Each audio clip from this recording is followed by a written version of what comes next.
Ramai di media sosial, seorang siswi SMP di Kabupaten Ketapang melahirkan di toilet sekolah. Hal ini dibenarkan Kepala Dinas Pendidikan Kabupaten Ketapang. Jahilin mengatakan bahwa kejadian itu terjadi di sebuah sekolah menengah pertama di Ketapang pada Jumat 22 Oktober 2021. Pihak sekolah langsung menangani siswi tersebut dengan membawa ke bidan terdekat. Kemudian dijemput orang tua dan calon suaminya. Jahilin mengatakan bahwa siswi yang bersangkutan tidak pernah melapor kondisinya ke pihak sekolah, terlebih siswi kelas 9 itu akan mengikuti ujian kelulusan. Bismillahirrahmanirrahim. Assalamualaikum warahmatullahi wabarakatuh. Alhamdulillah berjumpa kembali bersama saya Laura dalam acara Cawan, Bincang Warta dan Analisa. Kali ini tema yang kita angkat adalah siswi melahirkan, liberalisme mematikan. Nah, tentu ini tidak akan saya bahas sendiri. Seperti biasa, saya ditemani oleh narasumber. Kali ini narasumber kita adalah Ukhti Nur Afifah Sulistiorini AMD KES atau Pembina MP3 Go. Nah, langsung saja ya. Kita sapa beliau. Assalamualaikum Ukhti Nur Afifah. Waalaikumsalam warahmatullahi wabarakatuh. Nah, ya kita kembali lagi ke saya. Jadi kita langsung akan tanya-tanya ke Kak Nur Afifah tentang sesuai tema tadi, siswi melahirkan, liberalisme mematikan. Nah, kasus seperti ini kan sering terjadi ya Kak. Sebenarnya apa sih faktor pemicunya kok bisa ya terjadi hal ini? Ya, betul. Sebelumnya saya mengucapkan terima kasih atas waktunya pada hari ini. Karena permasalahan remaja itu adalah permasalahan yang penting untuk dibahas. Karena remaja kan adalah generasi itu. Nah, terkait pertanyaan Ukhti Laura nih,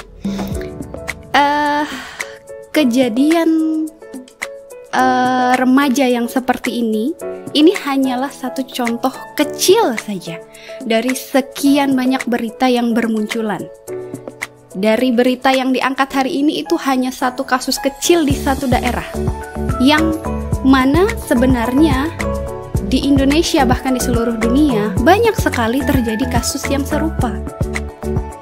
Bahkan kasus-kasus yang lebih parah pun banyak terjadi, mulai dari pergaulan bebas, seks bebas, kemudian gaya hidup hedonisme, bahkan yang sampai menuju kriminalitas pun banyak gitu. Kalau ditanya masalahnya, akar pemicu dari masalah itu sendiri, ya sistem. Karena sistem pasti akan melingkupi lingkungan remaja itu gitu. Karena memang remaja tidak berubah menjadi sesuatu yang buruk seperti saat ini tidak dengan sendirinya gitu. Ada sistem yang menjebak para remaja ini untuk terkungkung dalam kerusakan itu, mulai dari lingkungannya, kemudian dari pendidikannya, kemudian dari pemerintahannya, yang membuat akhirnya remaja punya self esteem yang kalau nggak punya gaya hidup yang hedon nih, aku nggak akan eksis gitu. Bahkan kalau kita menilik kasus yang kita bahas saat ini terkait aborsi gitu, mereka menganggap bahwa oh ya seks bebas ya oke lah, nggak apa-apa gitu. Termasuk dalam masa pandemi ini ya, seks bebas itu kan semakin tinggi ya, dan semakin tinggi pula tingkat aborsi gitu. Kenapa bisa semakin tinggi tingkat aborsi? Karena remaja semakin merasa seks bebas itu halal-halal saja, biasa-biasa saja. Kalau hamil ya sudah bisa diaborsi. Karena sekarang pun ada namanya self-abortion. Mereka bisa beli obat, mereka bisa datang bahkan ya ke profesional yang melakukan praktik secara ilegal, yang kadang-kadang mereka minta advice atau saran gimana nih caranya menggugurkan kandungan gitu. Bahkan di negara-negara sekuler di luar Indonesia itu melegalkan aborsi. Contohnya Korea Selatan melegalkan aborsi di usia kandungan di bawah 14 minggu. Itu sangat-sangat miris begitu. Kemudian dari segi selain dari segi remajanya sendiri yang sudah jauh dari agama dan mereka tidak punya visi dan tujuan hidup, itu juga didukung oleh pendidikan yang semakin menjauhkan remaja dari apa sih tujuan hidupnya gitu. Kemudian juga semakin didukung oleh tidak ditanamkannya agama oleh kedua orang tuanya begitu. Jadi dari keluarga sudah rapuh, kemudian di pendidikan juga semakin dikikis kepribadian agamanya gitu. Kemudian di sosialitasnya juga remaja ini hidup di tengah-tengah teman-temannya yang juga rusak. Jadi sangat semakin menjatuhkan lah ini visi hidup yang seharusnya dipunyai oleh remaja ini akhirnya kabur. Wah, ternyata seperti itu ya, Kak. Mengerikan sekali kehidupan remaja saat ini ketika dijauhkan dari agamanya. Nah, kira-kira apakah Barat memiliki peran meliberalisasikan remaja kita?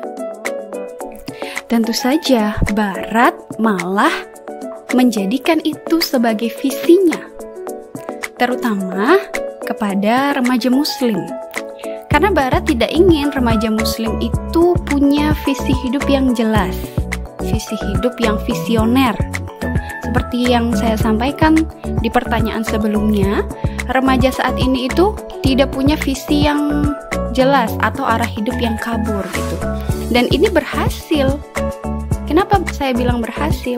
Melalui program-programnya, Barat betul-betul membuat remaja saat ini itu lupa akan jati dirinya.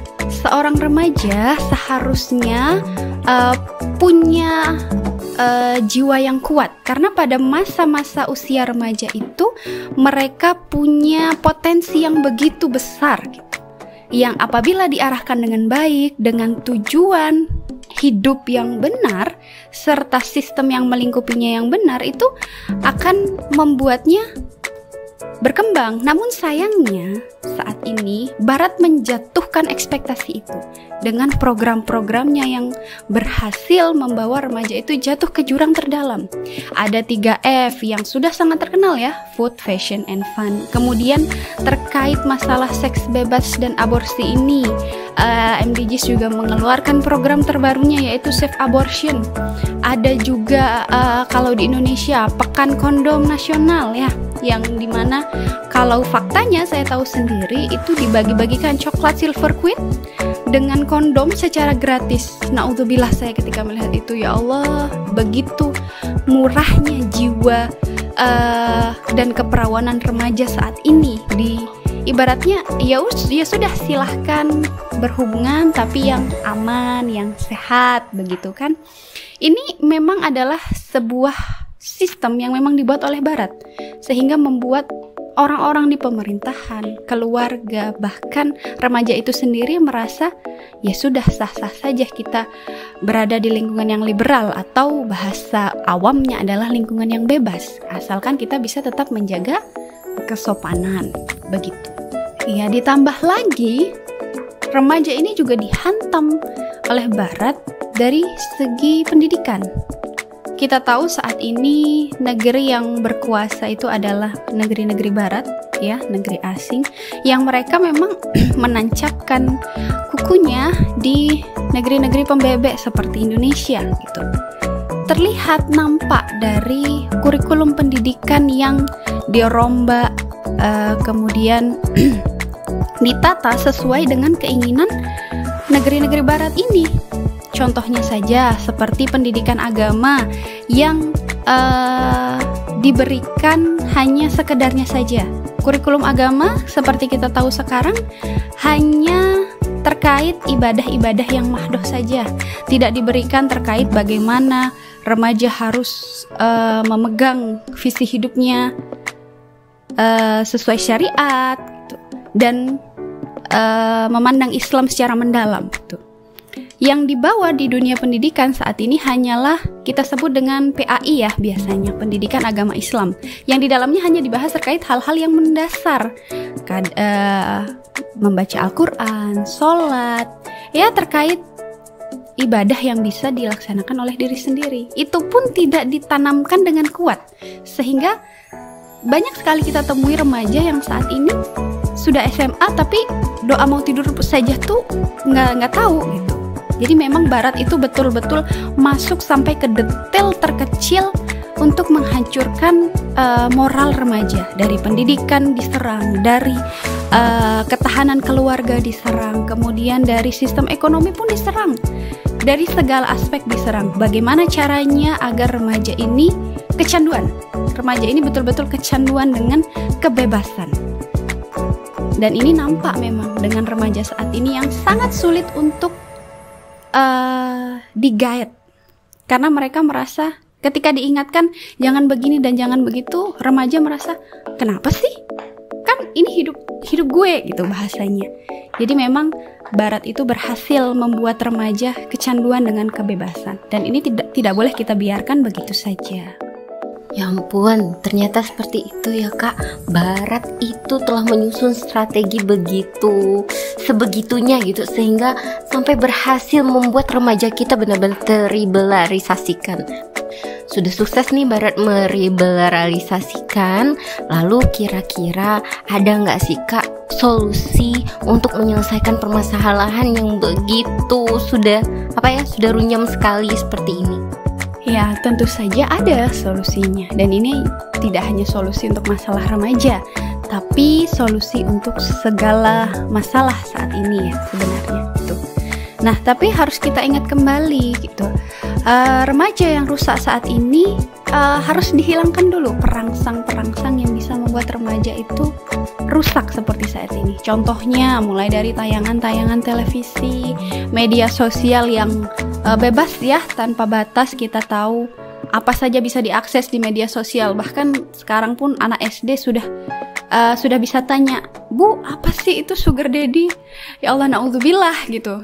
Anak SD yang seharusnya belum menjangkau hal-hal seperti itu sudah tahu hal seperti itu akibat media sosial. Dan ini harus disadari oleh semua kalangan, tidak hanya orang tua, entah itu guru, kakak-kakaknya, orang tuanya terutama, itu harus sadar terkait hal-hal pendukung seperti media sosial, tayangan di televisi, dan lingkungan teman. Itu harus dibatasi, harus diperhatikan, karena itu memicu rusaknya remaja itu. Nah, sekarang terkait solusinya. Solusinya tidak lain dan tidak bukan hanya satu, yaitu Islam. Karena dalam Islam tentu saja remaja itu akan diarahkan untuk punya visi yang jelas dalam hidupnya. Biasanya seperti pada masa sahabat itu yang menjadi sosok visionernya adalah Rasulullah SAW gitu kan, sehingga sahabat itu termotivasi.